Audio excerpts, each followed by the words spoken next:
All right, here's a nice question. You are asked to factor that polynomial. Factor it completely. So you look for a common factor. 5 will go. Yeah, that's good.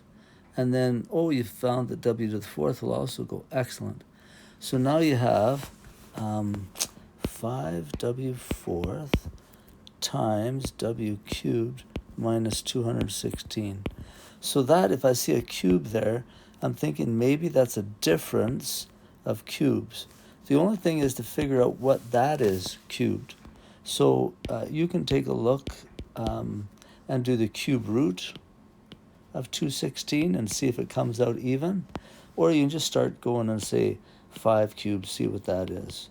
And then 6 cubed, see what that comes out to. I think it is 6 cubed.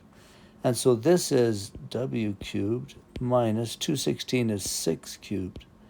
So in class, when we did that, and in the video, what you want to do is figure out what a and b are, and then all you do is you plug them in wherever you see an a and a b over there.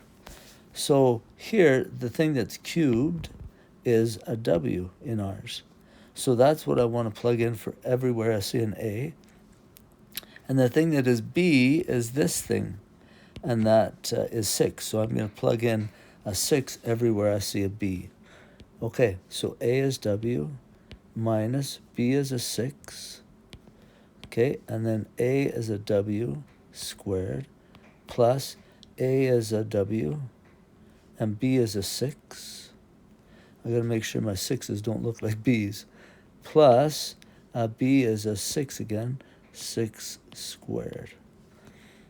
Okay, now the one thing I forgot is that this thing that you factored initially should be out front of all of that. And so let me rewrite it. So you'll have 5w fourth, and then you'll have all of this stuff. So w minus 6, and then w squared plus, and then instead of w6, usually we would write that as 6w plus, and 6, that looks like a b, 6 squared is 36. So this is what they would want in a completely factored form. Okay, hopefully that helps out.